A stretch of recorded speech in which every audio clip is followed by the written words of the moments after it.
Bonjour. Aujourd'hui, nous allons parler des prions. Les prions, là, ce ne sont même pas des micro-organismes. En fait, ce sont des protéines, des molécules qui ont la capacité de s'auto-reproduire, de favoriser leur propre transformation et ainsi de créer des lésions, surtout au niveau du cerveau.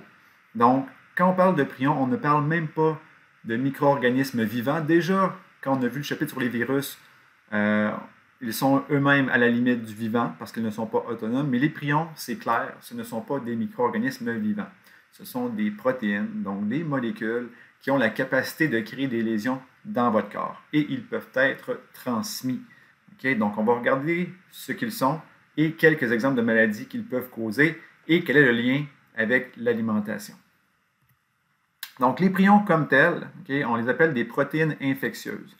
Donc, si vous regardez l'image en bas à droite, donc on a une cellule, on a le noyau qui est ici, avec son génome, un ARN messager qui est produit, puis on a la protéine. Okay? La protéine PRPC, qui est la version normale, okay? Cette protéine-là, elle existe à l'état normal chez l'humain, chez les animaux. Donc, jusque-là, ce n'est pas un problème. Ce qui se produit, c'est lorsque la protéine va changer sa conformation. Donc, au lieu, par exemple, d'avoir, je peux vous montrer une image, là. Ça, c'est la forme normale de la protéine. Elle va changer de conformation, donc elle va se replier d'une façon différente, comme on le voit sur l'image de droite. Cette forme-là de la protéine est la forme défectueuse. Donc, ce qui va se produire, c'est que cette protéine-là va aller agir sur les protéines saines et va favoriser leur transformation, comme on le voit ici. Donc, vous avez une protéine défectueuse qui peut entrer dans la cellule, qui va aller modifier les protéines saines, comme on le voit ici, en protéines elles-mêmes défectueuses. Et lorsque ces protéines défectueuses-là s'accumulent, eh bien, elles finissent par tuer les cellules. Puis un des problèmes majeurs avec les prions, c'est qu'ils se forment et s'accumulent dans les cellules nerveuses. Les cellules nerveuses, lorsqu'elles meurent, surtout quand c'est au niveau du corps cellulaire, eh bien, si le corps cellulaire meurt, on ne peut pas nécessairement reproduire des cellules nerveuses comme celle-là. Donc, les cellules vont finir par être détruites complètement. Ça va former des lésions au niveau du cerveau. Et à ce moment-là, en fonction de l'endroit où les lésions sont créées, vous pourriez perdre certaines capacités, des capacités motrices, des capacités sensitives. Donc, il y a plein de choses qui vont résulter de ça. Ultimement, ça peut être la mort. Des caractéristiques de ces protéines-là. Donc, une fois que la protéine a pris la forme PRPSC, donc la forme défectueuse, ces protéines-là sont résistantes aux protéases. Ce que ça veut dire, c'est que si vous en mangez, donc vous mangez de la viande contaminée par des prions, elles ne seront pas digérées normalement comme le seraient les autres protéines. Donc, vous risquez, en mangeant de la viande, par exemple de la viande de bœuf, d'être infecté par ces protéines-là et les protéines peuvent se retrouver dans votre sang et atteindre ultimement votre cerveau. Elles sont autoréplicatives, c'est le phénomène qu'on a expliqué il y a quelques instants, et elles sont thermorésistantes. Donc, au niveau alimentaire, ce que ça veut dire, c'est que si vous achetez une pièce de bœuf contaminée, vous la faites cuire, bien, malgré la cuisson, les protéines, donc les prions dans ce cas-ci, risquent d'encore être présents. Donc, ça prend une chaleur beaucoup plus grande pour les détruire. D'ailleurs, à l'autoclave, c'est une des seules façons, ou seuls endroits où on peut les détruire. Et encore là, il y a certains prions qui vont résister même à l'autoclave. Donc, souvent, puis là, je prends un exemple, par exemple en médecine dentaire. En médecine dentaire, quand ils vont aller avec la curette déloger le tartre au niveau des dents, ça se peut qu'il y ait du sang, ça se peut qu'il y ait des morceaux de tissu, par exemple, au niveau de la gencive qui restent sur la curette. Si on prenait la curette et qu'on la plaçait à l'autoclave directement, il se pourrait, s'il y a encore présence de tissu et de sang, il se pourrait que ces tissus-là permettent aux prions de survivre même à l'autoclave. Donc, on va dire aux hygiénistes dentaires qu'elles doivent absolument nettoyer, donc enlever physiquement les morceaux de tissu de sang sur les curettes. Donc, on les lave avant et par la suite, on les met à l'autoclave. Donc, ça, c'est quand même assez important, la thermorésistance des prions. Donc, les prions comme tels, ça ne fait pas si longtemps que ça qu'on les connaît. Ça a valu le prix Nobel de médecine à Stanley Prisner, un Américain. Donc, en 1997, il a gagné le prix Nobel à cause de ça. Donc, de ses recherches et de cette découverte-là, de ce que sont les prions, de comment ils fonctionnent, où on peut les retrouver, etc. Quelques exemples de maladies maintenant animales ou humaines qui sont dues à des prions. La première est quand même particulière. On parle du peuple foré, qui est un peuple de Papouasie-Nouvelle-Guinée.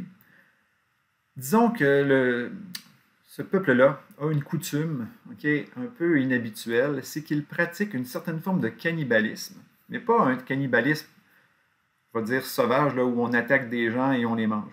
C'est un cannibalisme qui fait partie d'un rite funéraire. Donc, si un membre de leur clan décède, pour aller chercher, selon leurs croyances, sa force, son courage, son intelligence, etc., donc ils vont manger des parties du défunt. Donc, ils peuvent manger les muscles, ils peuvent manger le cœur, mais ils peuvent aussi manger du cerveau.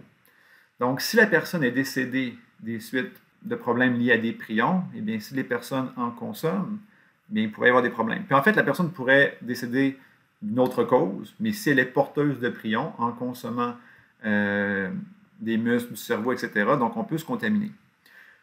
On pourrait croire que cette infection-là devrait disparaître d'elle-même, parce que bon, si tu manges quelqu'un de ton clan, de ta famille, qui est décédé de prion, ou décédé, peu importe de la cause, mais qui est infecté de prion, donc vous en mangez, bien, vous allez mourir vous aussi.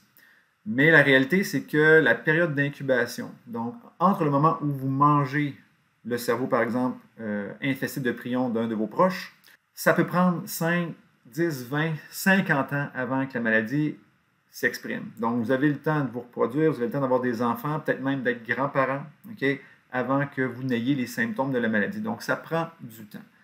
Donc, le courroux, c'est une maladie quand même assez particulière qu'on retrouve surtout dans certaines régions du monde là, où il y a des activités de cannibalisme de ce type-là. Faites pas ça à la maison, de grâce. Maintenant, une autre maladie humaine liée au prion, c'est la maladie de Creutzfeldt-Jakob. Creutzfeldt-Jakob, vous pouvez la développer de 3 façons. Ça peut être de façon sporadique, ça c'est la façon la plus nombreuse. Ceux qui ont Creutzfeldt-Jakob, la façon la plus fréquente dont ils ont développé les prions, c'est sporadique. Donc c'est dans leur cerveau, ce sont leurs protéines PRP normales qui, pour une raison ou pour une autre, de façon spontanée, ont commencé à être défectueuses, puis à entraîner avec elles d'autres protéines défectueuses. On a aussi familial, donc au niveau héréditaire, donc vous héritez de gènes probablement défectueux ou une prédisposition génétique à ce que vos protéines deviennent défectueuses. Mais celle qui nous intéresse dans le cas de notre cours, c'est la forme acquise, donc acquise par l'alimentation. Donc vous consommez du bœuf, vous consommez du mouton, vous consommez du gibier. Si vous êtes des amateurs de chasse et vous mangez du cerf, il pourrait y avoir des chances que vous soyez infecté. Donc, si on regarde l'image, ce qui va se produire dans le fond, c'est, on voit ici donc une coupe tissulaire, ce qu'on appelle une coupe histologique, d'un cerveau normal. Donc, ça, c'est l'aspect que ça a au microscope. Mais ça, c'est un cerveau attaqué par des prions. Donc, littéralement, souvent, on appelle ça une encéphalopathie spongiforme, là. Donc, comme une éponge, il va y avoir des trous qui vont se créer. Donc, l'accumulation de protéines prions entraîne la destruction des tissus nerveux et ça crée des trous dans le cerveau. Donc, c'est pour ça que les personnes vont perdre des capacités, encore une fois, motrices, cognitives, la sensibilité, peu importe. Donc, ça affecte le cerveau, puis ultimement, malheureusement, ça peut entraîner la mort. Chez les moutons, donc on voit un petit peu ce qui se produit ici. Donc, vous voyez, une atteinte au niveau de l'anatomie, au niveau de la laine, le cerveau aussi va être affecté. De toute évidence, il ne faut pas consommer la viande de cet animal-là. Même principe pour les cervidés, ce qu'on appelle la maladie débilitante chronique ou MDC. Les chasseurs, peut-être, la connaissent, cette maladie-là. Ils l'appellent aussi les cerfs zombies, littéralement, donc des zombies. Puis juste avoir leur aspect. Donc, au niveau des yeux, ça va être affecté. Le pelage va être affecté. Les animaux vont être très, très, très maigres. Donc, il va y avoir des signes physiologiques assez évidents. Il va y avoir une salivation aussi très importante. Donc, si un chasseur rencontre un animal comme celui-là, si jamais il l'abat, ce n'est pas une bonne idée de le manipuler. Ce n'est pas une bonne idée, encore moins une bonne idée d'en consommer la viande. Donc, il faut être très prudent, il faut être au courant de ça. Puis, la dernière, la vache folle. C'est peut-être une maladie dont vous connaissez le nom. Donc, la vache folle, c'est un nom qu'on a donné à l'encéphalopathie spongiforme bovine. Les bœufs, les vaches sont attaqués au niveau du cerveau, même principe que nous, et elles vont avoir des comportements un petit peu erratiques, vont avoir de la difficulté à bouger, donc c'est pour ça qu'on dit que la vache est folle. Il y a eu beaucoup d'éclosions de vaches folles liées à une stratégie, on va dire, économique dans l'élevage du bovin, c'est les farines animales. Donc, ce que l'on fait, ou ce que l'on faisait, on devrait parler au passé, c'est que toutes les, disons, les parties animales qui n'étaient pas récupérées pour l'alimentation humaine ou quoi que ce soit, là, on en faisait une farine. Et, imaginez ça, on nourrissait les bovins avec de la farine animale. Donc, des animaux végétariens, on les nourrissait avec de la farine animale, dans le fond, pour sauver de l'argent, pour ne pas perdre rien de ce qui a été produit précédemment. Et les animaux, en mangeant ces farines-là, se sont contaminés. Dans les années 90, en Europe, particulièrement en Angleterre, ça a créé des ravages. On a dû abattre des centaines de milliers d'animaux, okay, parce qu'il y a eu des éclosions. Puis, donc, on a tué des centaines de milliers d'animaux comme ceux-là. L'exportation de viande a été interdite. Les gens qui se rendaient dans ces pays-là ont été plus à risque de contracter des infections à prions. Donc, si tu te rendais dans ces années-là en Angleterre, donc puis tu consommais, je sais pas moi, un steak en allant au restaurant, ben, tu étais à risque d'être infecté. D'ailleurs, si vous avez déjà donné du sang et que vous avez regardé le questionnaire qu'on vous demande, peut-être que vous, bon, vous étiez trop jeune pour que cela vous affecte, mais par exemple, il y a une question souvent, c'est est-ce que vous avez résidé au Royaume-Uni dans les années 90 ou avant 1996, je crois, pendant plus de 6 mois. Puis si c'est le cas, ben, vous ne pouvez pas donner de sang parce qu'on a peur que vous soyez porteur de prion parce que c'était un gros problème à cette époque-là. Moi, je me rappelle, bon, je commençais l'université dans ces moments-là.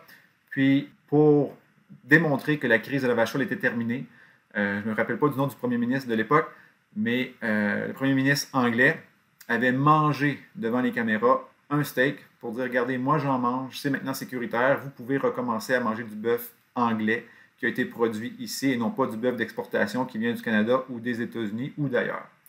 Okay? Donc, les farines animales, c'est une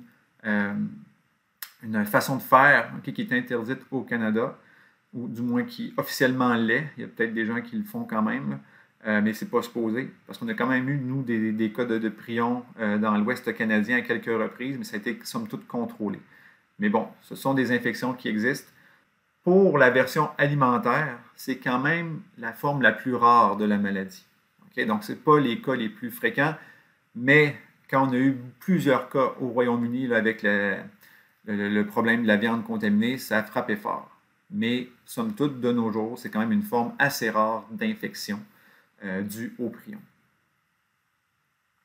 Donc, je vous donne quelques références intéressantes là, pour aller chercher de l'information supplémentaire là-dessus. Donc, je vous montre quelques liens. Donc, l'Institut national de santé publique du Québec, vous avez okay, plein d'informations supplémentaires sur les prions, donc ce qu'ils sont. Okay? Quelles sont les maladies à prions? Donc, vous avez un résumé un petit peu de ce que je viens de dire dans le cours. Okay? Donc, Creutzfeldt-Jacob, le courroux, l'insomnie fatale familiale. Vous avez d'autres maladies avec des noms dont je ne peux me risquer à les prononcer. Voilà, fait que vous pouvez aller voir un petit peu toute l'information qu'il y a là. C'est intéressant. Vous avez, ça c'est toujours une bonne référence, okay? Le manuel Merck. Il y a toujours plein d'informations. C'est très pertinent, c'est très valable au niveau scientifique aussi. Donc, même principe ici, là, on vous présente l'encéphalopathie spongiforme transmissible. Donc, vous pouvez aller jeter un coup d'œil, toute lire l'information qui est ici. Donc, on voit justement les maladies à prion peuvent être sporadiques, familiales ou acquises. Donc, vous avez un résumé, encore une fois, des maladies, ce qu'elles causent, comment on peut les traiter. Okay? Donc, c'est de l'information intéressante. Un petit article de Québec Science. Donc, ça, c'est des articles de vulgarisation scientifique. Donc, pour les cerfs, pour les chasseurs, okay, qu'est-ce que ça peut entraîner comme problème chez l'animal, puis chez nous aussi. Vous avez les conseils du MAPAC. Donc, vous avez de l'information sur l'encéphalopathie spongiforme bovine. Donc, vous pouvez aller jeter un œil là-dessus. Okay? On revient encore sur les farines animales. Donc, comme je le disais, au Canada, c'est interdit. Okay? Donc, vous pouvez aller lire ça. Puis, vous avez une vidéo qui est faite. C'est un chroniqueur français qui a fait un beau résumé de ce que sont les prions. Donc, vous pouvez aller jeter un petit coup d'œil, ça va compléter votre étude. Et voilà, j'espère que vous avez appris quelques trucs sur les prions. Si vous avez des questions, n'hésitez pas à les laisser sous la vidéo ou à m'envoyer un message et ça me fera plaisir de vous répondre. Bonne journée!